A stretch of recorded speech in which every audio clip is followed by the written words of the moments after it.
sa loob ng CR kasi sa CR lang yung may signal. Saang lugar po ba kayo? Hindi po, malapit lang sa kwarto kasi malapit lang sa kwarto. Oo. Saang lugar po kayo, ma'am? QC po. Sumali na po kayo before, no?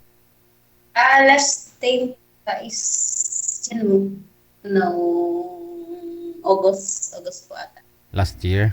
Okay. Kamusta ho kayo ng nakausap mo?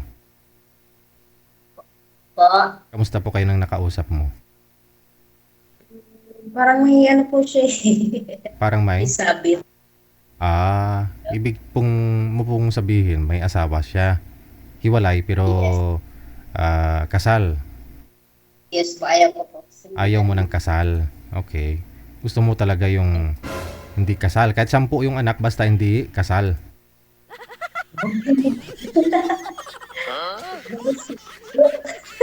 Wag naman yung 10. Mga ilang taon po minimum. I mean ilang anak kung gusto mo. May anak po ba kayo, ma'am? May anak na po kayo? Meron po. Ilan po anak ninyo? Dalawa. Ilang taon ho'y panganay? 22. Okay. Yung pangalawa? Ay, 19. 19 tapos 22. 22 sa 19. okay. Hindi, nakapagtapos na. Graduate na po yung panganay. Yes, Bunso na lang. year. Aha. So ano po pinagkakabalahan mo? Anong trabaho mo ngayon? Working po. Private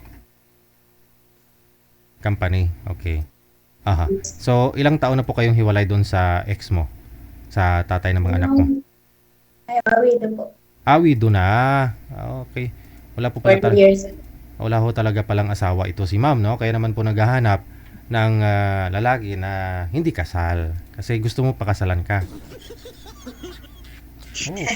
Oo naman. Pwede. Pero kasal pa kayo doon dati sa yumao mong asawa. Ano pong kinamatay?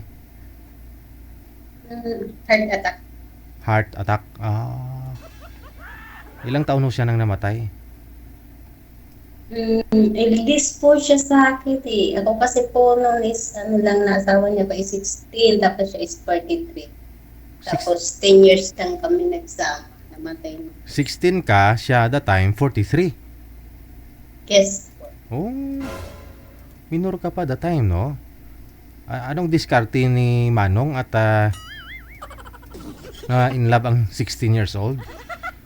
Hindi naman siya mukhang matanda kasi ano naman siya eh. Guwapo. Gwapo. sa So, ilang taon po siya nung namatay? For 53. 53. Okay. Ano po trabaho nun? At na heart attack siya? Ano po siya Public servant. Aha. Yes. Buti ho hindi kayo kinasuhan, no? Hindi siya kinasuhan kasi bata ka pa, 60. Nagtago po kami, DJ. Tinanan ka. Tinago niya po ko sa parents ko kasi yung parents ko kakakasuhan talaga siya eh. Pero anak po kami is 18 na po ako, hindi na po ako minors. Okay. Sige. Hahanap ho ako, no? Hahanap ho ako ng lalaki na hindi pa kasal. Walang sabit.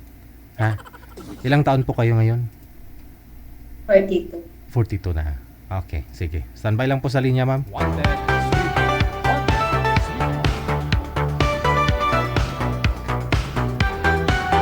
Ang gusto hindi kasal, no? Kasi biyuda na po si madam. Walang kasabit-sabit. Yung anak, panganay, 22 years old, no? Tapos na sa pag-aaral, isa na lang ho yung pinapaaral ngayon, 19 years old. Dito lang daw sa Quezon City si madam, no?